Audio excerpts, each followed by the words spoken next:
Trade Center was always known as a very, very strong building. Don't forget, that took a big bomb in the basement. Now, the basement is the most vulnerable place because that's your foundation, and it withstood that. And I got to see that area about 3 or 4 days after it took place because one of my structural engineers actually took me for a tour because he did the building. And I said, I can't believe it. The building was standing solid, and half of the columns were blown out. I mean, so I happen to think that they had not only a plane, but they had bombs that exploded almost simultaneously, because I just can't imagine anything being able to go through that wall. It just seemed to me that to do that kind of destruction is even more than a big plane, because you're talking about taking out steel, the heaviest caliber steel that was used on a building. I mean, these buildings were rock solid, and you know, it's just an amazing thing. Welcome back, beautiful and amazing human beings. This is Luke Radowski of wearechange.org, and of course, it wasn't just Donald Trump that had very serious questions about 9/11. It was also a lot of family members, a lot of rescue workers, a lot of government whistleblowers, and of course a lot of professionals, including a lot of architects and engineers that gathered and organized together in order to present evidence contradicting the official story. And joining us today with very exciting developments and news surrounding the fight for truth for all those affected by 9/11, we have the founder of Architects and Engineers, Richard Gage, joining us today. Richard, it's been a while. How are you, and what are some of the most important developments from the new research, the new evidence that has come forward surrounding 9/11? Life is going at warp speed, Luke. We have so many irons in the fire right now. We're taking the evidence from the University of Alaska, which has conducted a 4-year study of the collapse of Building 7, completely pulling the rug out from underneath NIST, the official story that says this building came down by normal office fires. Well, Professor Halsey and his team of PhD researchers have concluded unequivocally that this building came down due to a global collapse involving the near simultaneous removal of all the columns in the building. Now, what can do that? So that is the essence now of a major effort to get NIST to come to the truth, finally, come to Jesus, right? NIST is the National Institute of Standards and Technology, who was tasked by Congress to explain these 3 collapses to the American people, including Building 7, the 47-story skyscraper that collapses uniformly, symmetrically into its own footprint on the morning of 9/11 in the exact manner of a classic controlled demolition. And NIST has some elaborate explanation for this. So we've challenged them on 8 key vulnerable points that they have, and we'll be suing them because they denied this request for correction, which you can do with agencies in the federal government that commit fraud like this. So we're also taking this report and the evidence, the explosive evidence, with 156 first responders now orally on record with explosions and seeing flashes of light. We're taking that evidence, the forensic evidence of thermite and nanothermite in the peer-reviewed papers, and this is all going now to the UK. We're getting this evidence into the international court system, helping Matt Campbell get justice for his brother Jeff, who was murdered in the North Tower. We only have small pieces of his body, as is true of thousands of others. In fact, 1,200 people we have no trace of whatsoever. They're just vaporized. This evidence through the Twin Towers also adds up to an incredible turnaround for most everybody who sees it. It's just like getting hit over the head by like a 2x4. But this is going to one of the top, well, the top barrister, they call them in the UK. These guys are expensive.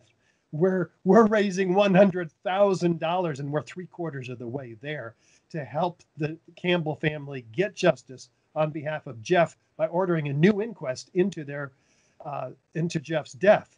And so this barrister has been successful in challenging the government on many occasions. He's a former coroner himself and an advisor to the UN. We went right to the top, the best one in London. and they're $500 an hour. So that's more than I make.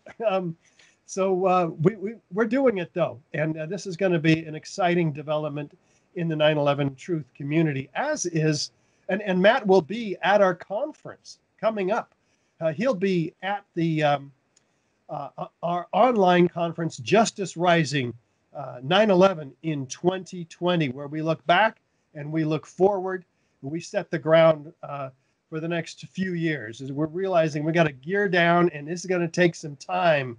And we're climbing up the hill here still with the 9/11 Truth movement, which you started with back in 2001 or 2, was it, Luke?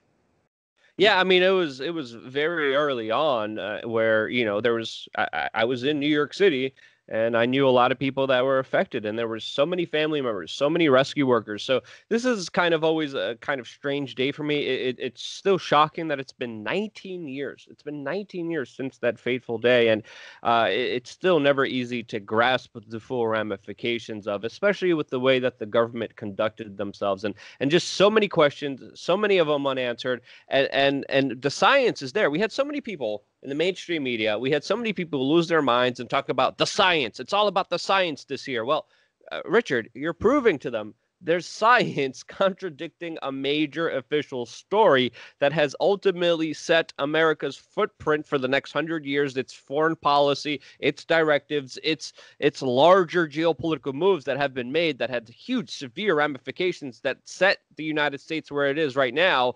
It's worth looking back at. It's worth investigating, since, of course, of the larger implications that this event had. But again, the science is there, and I'm excited about this lawsuit. I mean, what are some of the larger ramifications here? What are some of the communications that you're having between the legal team? Is the legal team that you're trying to hire on board with this message? Are they fully with you on this? Give us as many details as you can, because this is very interesting with this latest development. Yeah, Nick Stanage is one of the top, and he's with us. He's blown away by the evidence he's seen. It's very, very exciting to have a person of this caliber, of this stature. Nick Stanage from Doughty Street Chambers in London. This is a tailor-made lawsuit. Also, Luke, this is all we have to do is prove, based on the evidence that we've had irrefutable, overwhelming evidence for forensic and eyewitness testimony for over 14 years. We've been assembling and packaging this. All we have to do is prove that it might result in a different outcome for a new inquest into his brother's death. And it absolutely does. And so Matt will be with us as one of our first speakers tonight at our online conference, Justice Rising. And so I encourage everybody to come and watch. It's free. It's at ae911truth.org. So starting with Matt Campbell there. And then the NIST request for correction with Ted Walter, Tony Zambodi, Mick Harrison, the legal and technical team behind this 100-page effort, which NIST has now, 4 months later, denied. And so we have legal actions forthcoming that we're going to talk about tonight about that. And then we turn it over to the Lawyers Committee for 9/11 Inquiry with Dave Meiswinkle, Mick Harrison, Barbara Honegger. They'll be going on about the FBI lawsuit. What's the update about that we've submitted our evidence to the FBI on previous occasions, and they didn't give it to Congress as they were obligated to legally in the 2015 9/11 Commission review. And then they'll be talking about the grand jury petition that we've submitted to the Attorney General, Jeffrey Berman, who's now been replaced. So we may have some positive news tonight on that as well. The Lawyers Committee will be submitting their second petition for a grand jury investigation involving the 9/11 anthrax attacks and how that's an integral part of this conspiracy and the awakening for people and reaching outside the 9/11 truth movement as well. We've made a new film on Building 7 and the study that Leroy Halsey, PhD, has undertaken, and which we've sent now to 400 top engineers and universities around the country. And this new film called Seven by Dylan Avery, creator of Loose Change 9/11, this now been seen in its various forms and platforms over 100 million times. Dylan Avery's won many awards actually since then. So that'll be exciting. And Leroy Halsey will be here in person tonight. Also, excuse me, that's tomorrow morning. Tonight we start at 6 p.m. Eastern, by the way, at AE 9/11 Truth. Tomorrow afternoon we start at 3 p.m.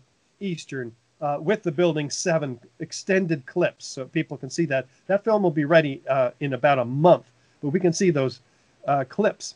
And then we go into the technical details of the World Trade Center 7 study with Roland Angle, who leads our project due diligence team. And they have 40 volunteers that have now given 30 presentations around the country to engineers. We're having great success reaching particularly the student chapters of the American Society of Civil Engineers, who, along with NIST and the American Institute of Architects, have been covering up this incredible crime of the century that we're going to be exposing tonight and tomorrow, because we're bringing back Stephen Jones, who hasn't spoken now in many years, and David Ray Griffin on the same platform.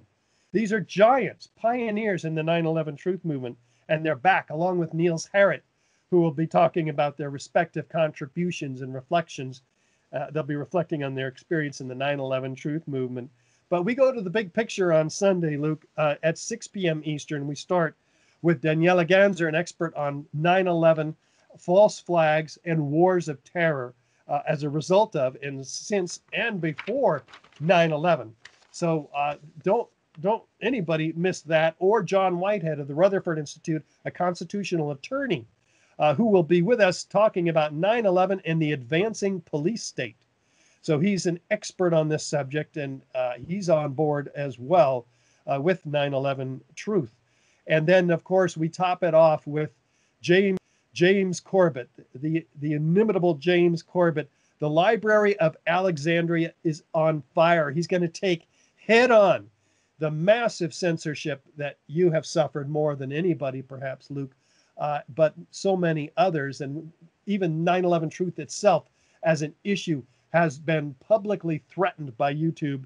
And James Corbett is going right into the heart of that.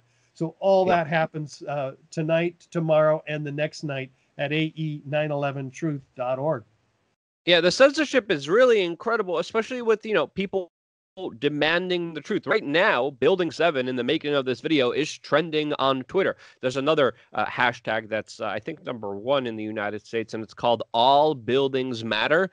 I think it was originally meant by Black Lives Matter to point out some kind of social political commentary, but a lot of people are hijacking it and are saying, all buildings do matter, not just the Twin Towers, but specifically World Trade Center 7, Building 7, that, of course, no one wants to talk about. The building that the BBC reported collapsed 20 minutes before it actually did, when it was still in the backdrop of their video shot. I mean, the extent of level of just contradicting evidence is just absolutely mind-boggling. We still don't know the truth. I know a lot of people like to nitpick and say this happened and this happened. No one, again, one thing we have to understand here, the burden of proof is not on us. The government told us a bunch of lies. They tried to get Henry Kissinger to investigate the whole thing. And still, to this day, we have so many unanswered questions, so many documents not released. Even Donald Trump's attorney general previously refused to release a lot of these documents. We have Donald Trump right now, who, by the way, previously accused Saudi Arabia of having their hand in 9/11. As we know, there was many hands in 9/11.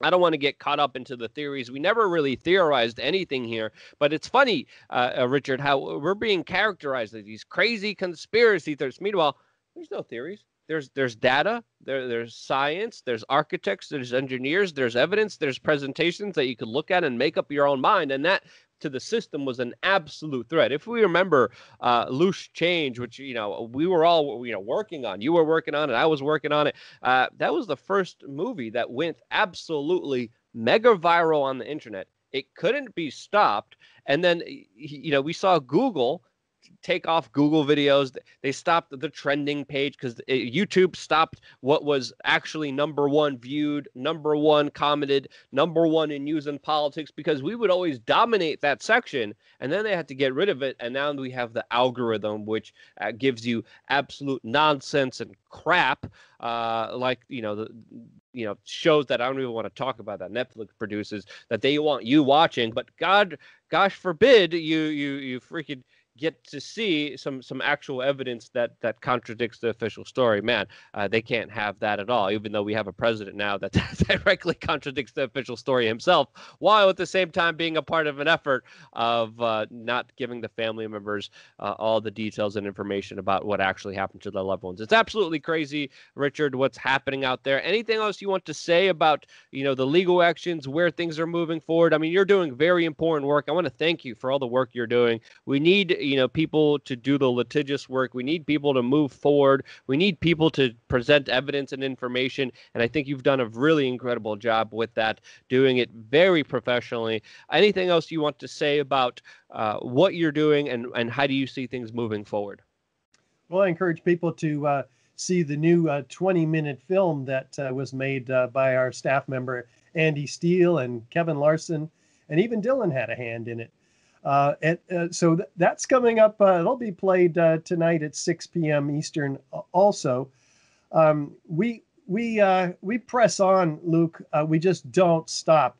After this, we'll be sending another 400 of the 135-page study of the finite element analysis that is done by the University of Alaska in Fairbanks over the last 4 years, and this will be going out to engineers and engineering associations and universities, and we've already sent 75,000 postcards alerting them to the study and how they can read it, download it for free, which anybody can do on our website, by the way, ae911truth.org. So that's what we got going on. And so I'm grateful to tell you about it. And for those of you who don't know what we're talking about, sometimes people share your videos, which is great, right? We reach outside the choir. And the echo chamber of 9/11 Truth Movement has to be expanded and broken through. And so those of you who don't know, we're talking about the 3 World Trade Center skyscrapers, of course, and the forensic evidence showing that Building 7 came down at free fall, which means that not any of those 82 columns gave any resistance for its a third of its 7-second fall. That means you can't be bending columns and free falling as fast as a bowling ball falling out of the sky. This is the essential ingredient, but a key component of evidence right there in the videos. It's all measurable. And we've done that in our work, 9/11 Explosive Evidence, Experts Speak Out. And the evidence for incendiaries and explosives is also overwhelming.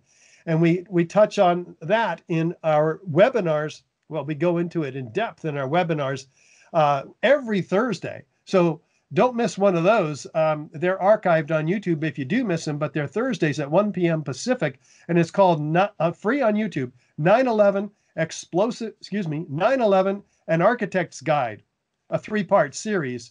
Part 1's Building 7. Part 2 is the explosiveness of the Twin Towers.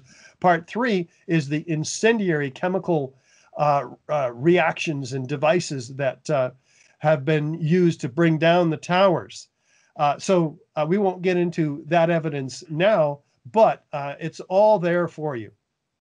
Richard, thank you so much for joining us and being a part of this independent media broadcast, and then still keeping up the fight. It means a lot. It's a very important one. It's hard to talk about, mainly because of all the censorship effort, and there's a big concerted effort by special interests to squash any legitimate critical thinking. 9/11 was the first major event that they started censoring speech, and it's only getting more outrageous, more wild, and more out of hand. 9/11 is a very, very, very, very important day for what we're experiencing right now. We deal with that. We could deal with a lot of other things. Richard, thank you again so much for joining me. Thank you again so much for watching. Stay tuned for more here on wearechange.org. Love ya.